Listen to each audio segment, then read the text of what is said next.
Copywriting adalah seni menjual melalui tulisan. Sebuah tulisan untuk kebutuhan iklan atau bentuk lainnya dari marketing. Output dari aktivitas ini yang disebut sebagai copy adalah konten yang digunakan untuk memperkenalkan brand, memicu aksi, serta membujuk pengunjung untuk melakukan apa yang diinginkan, termasuk membeli produk yang Anda tawarkan. Maka sebelum Anda berpikir untuk merubah landing page, traffic source, customer service, apalagi banting setir untuk buru-buru ganti produk, cobalah terlebih dahulu untuk merubah tulisannya. Faktanya, merubah tulisan adalah hal yang paling mudah dan murah yang dapat Anda lakukan ketimbang cara lainnya. Dan hanya dengan merubah kata, Anda dapat merubah hasil akhirnya. Itulah copywriting. Rumus sederhana dari copywriting adalah AIDCA, yaitu attention, perhatian. Tarik perhatian dengan sebuah headline yang menarik.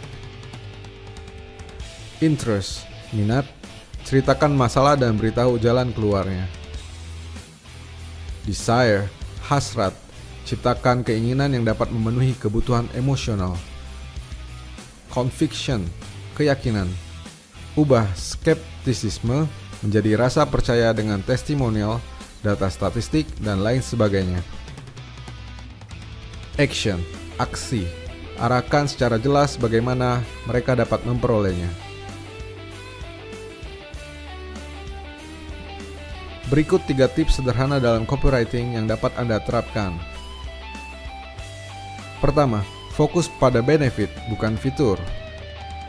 Kesalahan utama dari setiap marketer adalah bagaimana mereka terlalu membanggakan dan menonjolkan fitur-fitur dari produk yang sedang dijual. Seorang penjual obat dapat menyebutkan, obat tidur X diekstrak dari akar langka pepohonan hutan Amazon, super eksklusif yang dikemas secara higienis dengan pengiriman kedap udara. Tapi siapa yang peduli? Bagaimana jika ia merubah kalimat penjualan menjadi seperti ini?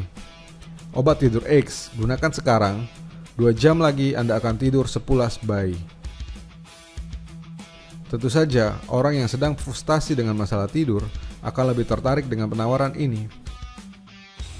Orang tak peduli dengan produkmu, mereka hanya peduli tentang bagaimana produkmu bekerja untuk memenuhi kebutuhan atau memuaskan keinginan mereka. Kedua, gambarkan transformasi. Sekarang, pertegas kembali tentang apa yang dapat diberikan oleh produk milikmu bagi mereka yang membelinya.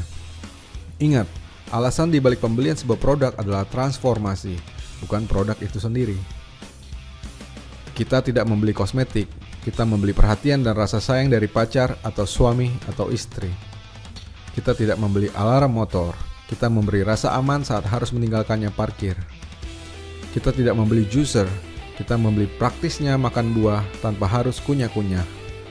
Kita tidak membeli Lamborghini, kita membeli gengsi ketika menyetirnya di jalan atau berkumpul dengan teman-teman. Kita tidak membeli bor, kita membeli lubang di tembok. Maka kenali produkmu dan sampaikan apa yang dapat diubahnya. Ketiga, buat cerita. Cerita adalah satu dari sedikit hal yang dapat menarik perhatian manusia. Setiap hari, kita menyampaikan dan mendengarkan cerita dari teman, film, buku, hingga lirik lagu. Kita menyukai cerita karena itu merupakan hal termudah yang dapat diproses oleh otak dibandingkan dengan yang lain. Cerita mampu membungkus informasi dalam bentuk yang jauh lebih bersahabat dengan ego manusia. Storytelling merupakan salah satu teknik yang sangat ampuh saat melakukan pemasaran.